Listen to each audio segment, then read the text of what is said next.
जो व्यक्ति अपने माँ बाप को सताता है, जो बेटा अपने माँ बाप की आज्ञा का पालन नहीं करता, जो बेटा माँ बाप को मारता है, दुखी करता है, सेवा नहीं करता, ऐसा बेटा प्रेत योनि में चला जाता है। प्रेत बनना हो तो माँ बाप की सेवा मत करना, और प्रेत नहीं बनना है, मोक्ष पाना है तो माँ बाप की सेवा जरूर करना। प्रेत बनने वाला बड़ा कष्ट पाता है। प्रेत मीन्स एक हवा, उसे भूख लगती है पर खा नहीं पाता, प्यास लगती है पर पानी पी नहीं पाता। प्रेत योनि ना बड़ा कष्ट देती है। प्रेत योनि में क्या होता है जानते हैं? प्रेत योनि में जैसे आपने कभी सपना देखा होगा, कई बार आपने देखा आपको बहुत प्यास लगती है रात को, फिर सपने में आप ऐसा देखते हैं कि आप पानी पी रहे हैं। कभी देखा है सवाल सपना? आपको बहुत प्यास लगी है रात को और आप देख रहे हैं कि सपने में आप पानी पी रहे हैं, पर पानी पीते जा रहे हैं पर प्यास बुझ ही नहीं रही है। ऐसा सपना कभी आया आपको? ऐसे सपने तब आते हैं जब यथार्थ में प्यास लगी हो। कई बार रात को ना 2 बजे 1 बजे रात को अचानक प्यास लगाती है बहुत तेज, तो सपने में ऐसा लगता है कि हम पानी पी रहे हैं, पर कितना पानी पीने पर भी प्यास नहीं मिटती। ऐसी प्रेत योनि है। आपके पास पानी तो आप देख पाओगे, सामने नदी बह रही है, प्रेत नदी के पास जा सकता है? क्यों नहीं जा सकता? लेकिन पानी नहीं पी सकता। हवा है ना, हवा कैसे पानी उठाए, कैसे पिए? उसे सुख दुख का अनुभव होता है। भूख लगती है पर खा नहीं पाता, कैसे खाएगा? ये प्रेत लोग जितने जल्दी मुक्त हो जाएं प्रेत योनि से उतना अच्छा है। कैसे मुक्त होंगे? धुंधकारी जब प्रेत बना तब भागवत उनके भाई गौकर्ण जी ने सुनाई, जब भागवत सुनी तब प्रेत योनि से धुंधकारी मुक्त हुआ। कोशिश ये करो कि प्रेत बनना ही ना पड़े।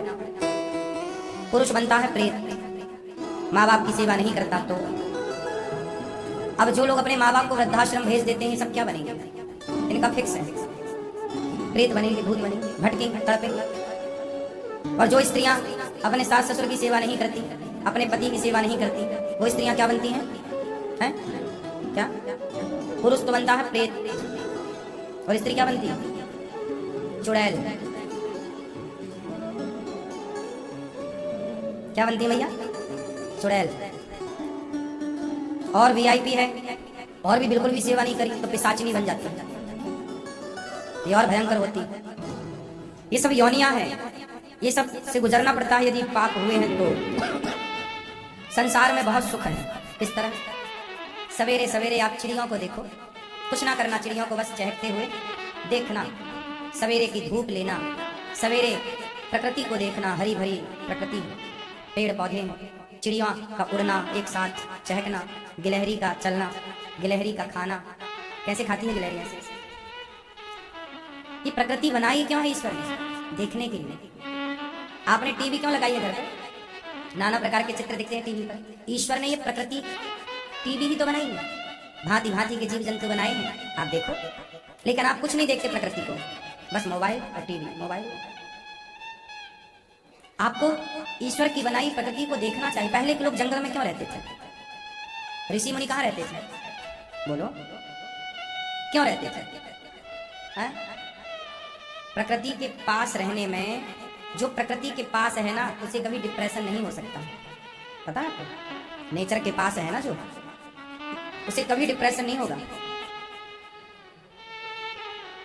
गांव के लोगों को डिप्रेशन 1% होता है, और शहर के लोगों को डिप्रेशन 70% होता है।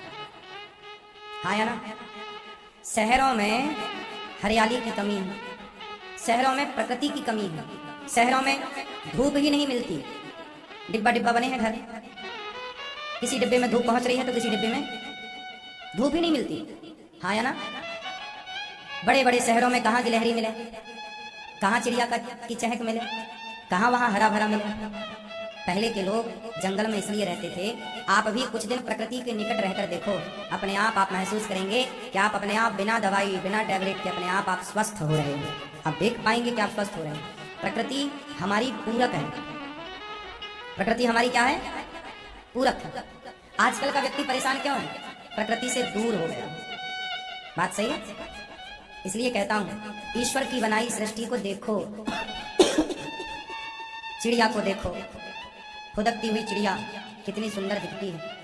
उसे देखकर ईश्वर को देखो, वाह विधाता, क्या चिड़िया बनाई है।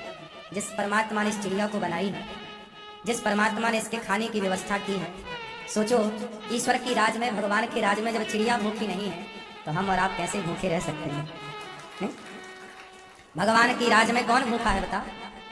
अजगर करे न चाकरी, पंछी करे न काम, दास मलूका कह गए सबके दाता राम।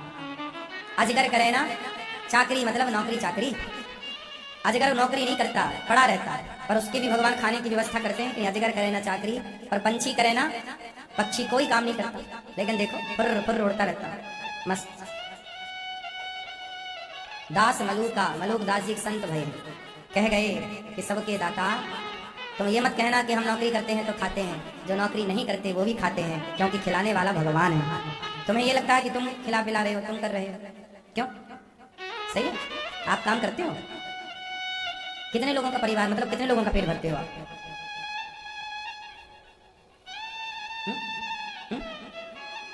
25 लोगों का पेट भरते हो। यदि आप ना भरते हो उनका पेट तो भूखे रहते नहीं। संसार में सबसी गलतफहमी में चल रहे हैं। आपको लगता है कि आप हमारा पेट भर रहे हैं, हमें लगता है हम आपका पेट भर रहे हैं, जबकि ये दोनों गलत है। ना तो हम आपका पेट भर रहे हैं, ना तो आप हमारा पेट भर रहे हैं। हम दोनों का पेट भरने वाले वो हैं जो दिखाई नहीं पड़ रहे हैं। जैसे ये माला है, क्या दिख रहा है आपको? बोलो।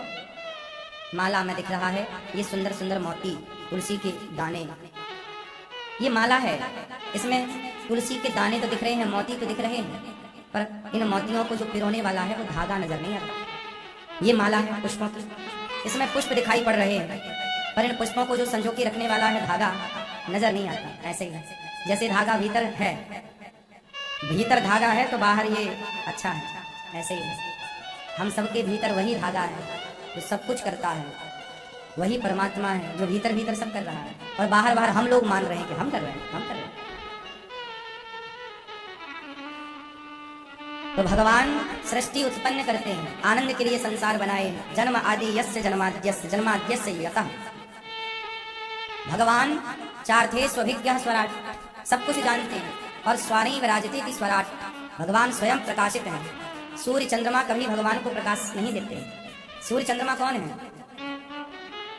भगवान के नेत्र। भगवान की आंख का नाम है सूर्य, और दूसरी आंख का नाम है चंद्रमा। बात सही है? भगवान की आंख है सूर्य। अब बताओ, ये सूर्य जो है, सूर्य का प्रकाश है, ये प्रकाश रूप में उपनिषद में पाया गया, लिखा हुआ वेदों में कि जो सूर्य का प्रकाश है ना, यह प्रकाश भी ईश्वर का ही स्वरूप है। यह दृष्टि है ईश्वर की, ये आंखें हैं। तुम्हें भगवान सर्वत्र देख रहे हैं इन्हीं आंखों से। भगवान ऐसे हैं कि वो सबको देख सकते हैं, पर उन्हें देखना हो तो क्या करना पड़ता है? अच्छा, भगवान सबको देख रहे हैं कि नहीं? बोलो। भगवान सबको देख रहे हैं, पर सब लोग भगवान को नहीं देख पा रहे हैं। सही है? क्यों? क्यों ऐसा? भैया बताओ। भगवान सबको देख पा रहे हैं, पर सब भगवान को नहीं देख पा रहे हैं। क्यों? एक बार भगवान ने लुका छिपी का खेल खेला आपके साथ। चलो आज हम तुम खेलते हैं। चलो, तो सबसे पहले भगवान बोले तुम छिपो, तो आप लोग छिप गए। तो आप लोग कहाँ कहाँ छिपे? आप लोगों के छिपने के 84 लाख स्थान थे। कभी आप चींटी में छिप गए, मतलब चींटी बन गए। कभी आप कुत्ते में छिप गए, मीन्स कुत्ता बन गए। कभी आप गधे में छिप गए, मतलब गधा बन गए। कभी आप मनुष्य में छिप गए, मीन्स आप मनुष्य बन गए। आप जब छिपे 84 लाख योनियों में, तो भगवान ने आपको ढूंढ निकाला। अच्छा यहाँ छिपे, चल ये देख पकड़े। अब भगवान बोले चलो हमने तुम्हें ढूंढ लिया। अब खेल का नियम यही होता है कि पहले हम छिपेंगे तो आप ढूंढेंगे, फिर आप छिपेंगे तो हम ढूंढेंगे। बचपन में खेला है कि नहीं खेल? लुका छिपी का खेला है? आप खेले? हमने खूब खेला। बोलना पड़ता सो पहला ये, दूसरा ये, तीसरा ये, चौथा, नहीं तो दाम पड़ जाए, दाम देते रहो। तो ये लुका छिपी का खेल हमने खेला, और